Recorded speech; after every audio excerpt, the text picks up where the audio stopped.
नमस्कार मंडळी, श्री स्वामी समर्थ। यंदा 2026 आपल्यासाठी खूप खास असणार आहे, कारण 2026 मध्ये धोंड्याचा महिना, ज्याला आपण अधिक मास, पुरुषोत्तम मास किंवा मलमास म्हणून देखील ओळखतो, तर तो आलेला आहे। शास्त्रामध्ये या महिन्याला पुरुषोत्तम मास म्हणून विशेष महत्त्व दिलं आहे, कारण स्वयं भगवान श्री विष्णूंनी या महिन्याला माझं नाव द्या असं सांगितलं। लोक अधिक मासाला धोंड्याचा महिना असेही म्हणतात। या महिन्यामध्ये केलेले जप, तप, दान, धर्म, पूजा, स्तोत्र, पठण याचं फळ हे अनेक पटीने वाढतं असं शास्त्रात देखील नमूद आहे। तर आजच्या व्हिडिओमध्ये आपण या वर्षातलं सर्वात विशेष, सर्वात फलदायी मानला जाणारा हा अधिक मास म्हणजेच पुरुषोत्तम महिना हा नेमका कधी सुरू होतो, कधी संपतो, याचं महत्त्व काय आणि या महिन्यात नेमकं काय करावं, कोणत्या चुका टाळाव्यात, तसेच या महिन्यामध्ये कोणकोणत्या महत्त्वाच्या तिथी या आलेल्या आहेत, हे आपण आजच्या व्हिडिओमध्ये पाहणार आहोत। त्याबद्दलची संपूर्ण माहिती आज मी तुम्हाला अगदी साध्या सोप्या भाषेत देणार आहे, तर व्हिडिओ स्किप न करता अगदी शेवटपर्यंत पहा। बघा, वर्षाला 12 महिने असतात, जानेवारी ते डिसेंबर। मग हा एक्स्ट्राचा धोंड्याचा महिना येतो कसा आणि हे कसं ठरवतात, कशावरून ठरतो हा धोंड्याचा महिना, चला तर मग जाणून घेऊया। तुम्हाला ही एक गोष्ट माहीत आहे का की आपल्या वैदिक पंचांगात अधिक मास लीप वर्षामध्ये एक दिवस वाढतो, पण आपल्या हिंदू पंचांगामध्ये एक संपूर्ण महिना वाढतो। आणि हे का होते? कारण चंद्रवर्ष आणि सूर्यवर्ष यांच्यात जो फरक आहे तो जुळवण्यासाठी हा अतिरिक्त महिना जोडला जातो। चंद्र 12 राशींची प्रदक्षिणा साधारणतः 28-29 दिवसात पूर्ण करतो, तर सूर्य एका राशीत जवळजवळ 30 ते 31 दिवस थांबतो। दुसरीकडे भारतीय गणना पद्धतीनुसार सौर वर्षात 365 दिवस आणि चंद्रवर्षात 354 दिवस असतात, आणि अशा प्रकारे एका वर्षात चंद्र आणि सौर वर्षात 11 दिवसांचा फरक असतो, आणि 3 वर्षात हा फरक 33 दिवसांचा होतो, आणि हे 33 दिवस 3 वर्षांनी अतिरिक्त महिना बनतात। हे अतिरिक्त 33 दिवस एका महिन्यात जोडले जातात, ज्याला अधिक मास असे नाव देण्यात आलेलं आहे। आणि असं केल्याने व्रत उत्सवाची तारीख अनुकूल राहते, तसेच पंचांग किंवा हिंदू कॅलेंडर सूर्य आणि चंद्रवर्षाच्या गणनेवर आधारित आहे। अधिक मास हा चंद्रवर्षाचा अतिरिक्त भाग आहे, जो 32 महिने 16 दिवस आणि 8 तासांच्या फरकाने तयार होतो, आणि हेच अंतर भरून काढण्यासाठी किंवा सूर्य आणि चंद्रवर्ष यांच्यात संतुलन निर्माण करण्यासाठी हा अधिक मास येतो। जगातील प्रत्येक जीव हा 5 घटकांनी बनलेला आहे: जल, अग्नी, आकाश, वायू आणि पृथ्वी। ज्या काळात व्यक्ती धार्मिक कार्यासह ध्यान, योग इत्यादीद्वारे आपल्या शरीरात उपस्थित असलेल्या या पंचमहाभूतांचा समतोल स्थापित करण्याचा प्रयत्न करतो, आणि तो काळ म्हणजेच अधिक मास। आणि म्हणूनच अधिक मासादरम्यान केलेल्या कामांनी दर 3 वर्षांनी परमशुद्धता प्राप्त केल्यानंतर व्यक्ती नवीन ऊर्जेने भरून जातो। इंग्रजी महिन्यानुसार जर सांगायचं झालं तर 2026 मध्ये अधिक महिना हा मे मध्ये आलेला आहे। 17 मे 2026 वार रविवार या दिवशी अधिक मासाला सुरुवात होत आहे। आणि मराठी महिन्यानुसार जर सांगायचं झालं तर ज्येष्ठ महिन्यामध्ये अधिक मास हा आलेला आहे। 17 मे 2026 वार रविवार या दिवसापासून अधिक ज्येष्ठ महिन्याला सुद्धा सुरुवात होते, आणि याच दिवसापासून आपल्या अधिक मासाला सुद्धा सुरुवात होत आहे। आणि अधिक मास हा 15 जून 2026 वार सोमवार या दिवशी संपत आहे।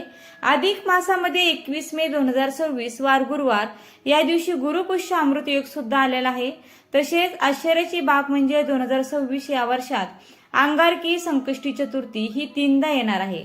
बघा, हे अत्यंत शुभयोग मानला जातो। अंगारकीच्या उपासाचं फळ म्हणजे शास्त्रात लिहिलेल्या सर्व संकष्टी चतुर्थीचे एकत्रित पुण्य होय। आता आपण या महिन्यात काय करावे आणि काय टाळावे हे जाणून घेऊया। नंबर 1, श्रीमद भगवद्गीतेचं मनापासून वाचन करावे। विष्णू सहस्रनाम, पुरुषोत्तम मासाची कथा, श्री रामचरित मासातील काही विशिष्ट पाठ, तसेच पुरुषोत्तम नावाच्या गीतेतील 14व्या अध्यायाचं रोज अर्थासह पठण करावे। तसेच दररोज किमान 108 वेळा ओम नमो भगवते वासुदेवाय या मंत्राचा जप। पण जर एवढ्या मोठ्या स्तोत्रासाठी तुम्हाला वेळ नसेल तर फक्त मंत्र जप केला तरी देखील तेवढ्याच पुण्याचं फळ हे मिळतं।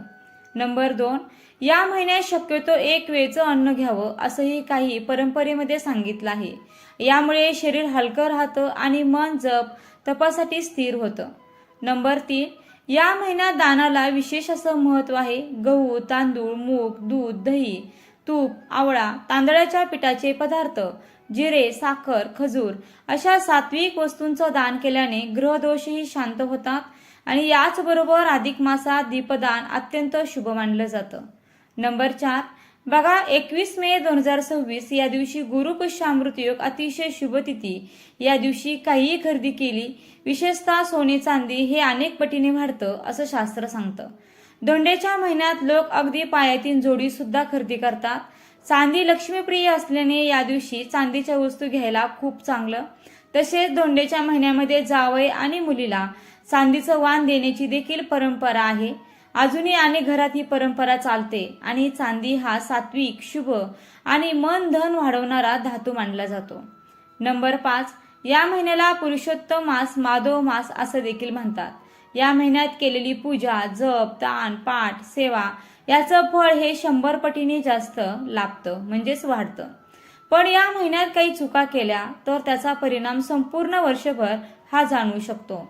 आणि म्हणून आज आपण जाणून घेऊया की अधिक मासात कोणत्या चुका हे अजिबात करू नयेत आणि कोणत्या गोष्टी केल्याने पुण्य कमी होतं. तर बघा, लग्न, साखरपुडा, गृहप्रवेश, नामकरण, मुंडन, मोठी लग्न कार्य, गृहशांती ही कामे या काळामध्ये टाळली जातात. तसेच या महिन्यात मांसाहार, मद्यपान, कांदा, लसूण आणि उडदाचे पदार्थ देखील खाऊ नयेत. तसेच कोणत्याही नवीन कामाची सुरुवात अधिक मासामध्ये करू नये. साधारणतः नवीन कामे, नवीन घरे, नवीन दाराची सुरुवात, नामकरण, गृहप्रवेश, लग्न, मुंज, वास्तुशांती अशी मोठी शुभकार्ये या महिन्यामध्ये टाळली जातात. तसेच विहीर, बोरिंग, तलाव खणणे असे देखील कामं करू नये, कारण हा महिना उपासना आणि आत्मशुद्धीचा मानला जातो. नंबर 2, हा महिना शांततेचा, जपाचा, सेवेचा आहे.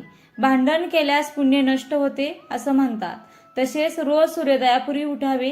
अधिक मासात ब्रह्ममुहूर्तात उठणे हे अनिवार्य मानले जाते. तसेच उशिरापर्यंत झोपणे यामुळे पुण्य देखील कमी करते. देवघर, देवाची मूर्ती अस्वच्छ ठेवू नये. नंबर 3, तिखट वाणी, निंदा, चुगली अजिबात करू नये. अधिक मासात निंदा, वाईट बोलणे टाळल्यास पुण्य खूप वाढतं आणि वाईट बोलल्यास पुण्य हे क्षीण होतं. नंबर 4, विशेषतः अधिक मासात घरातील कचरा साफ करणे हे अत्यंत शुभ आहे. काटकसर न करता जास्तीत जास्त दान करावे, कारण अधिक मासात दानाचं पवित्र फळ हे 100 पटीने वाढतं. दान टाळणे म्हणजेच पुण्य गमावणे. जास्त खर्च, दिखाऊपणा टाळावा आणि हा महिना जोरात खर्च करण्याचा नसून साधेपणा आणि मर्यादेचा आहे. नंबर 5, देवाचे व्रत अर्धवट सोडू नका आणि तसेच केलेला जप, व्रत, पाठ अर्धवट सोडणे हे चुकीचं मानलं जातं. मांस, मध्ये तिखट, राग वाढवणारे अन्न टाळावे आणि अधिक मासात तामसिक आहार हा पुण्य कमी करतो. नंबर 6, बघा, या महिन्यात घरात अंधार ठेवू नका. संध्याकाळी दीप लावणं अत्यंत शुभ असतं. तसेच वडीलधाऱ्यांचा अपमान अजिबात करू नये. वृद्धांचा अपमान हा सर्वात मोठा दोष या महिन्यात, तो अधिक गंभीर मानला जातो. बघा, उपवास, दान, पारायण, गरिबांना अन्नदान या सेवा या महिन्यामध्ये आवश्यक कराव्या.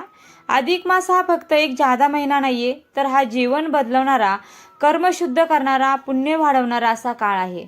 आणि या छोट्या चुका जर टाळल्या तर घरामध्ये सुख समृद्धी नक्की येईल. अडथळे देखील दूर होतील, मानसिक शांती देखील मिळेल, धन समृद्धी वाढेल आणि सर्वात महत्त्वाचं म्हणजे भगवान श्री हरींची कृपा ही तुमच्यावरती अखंड राहील.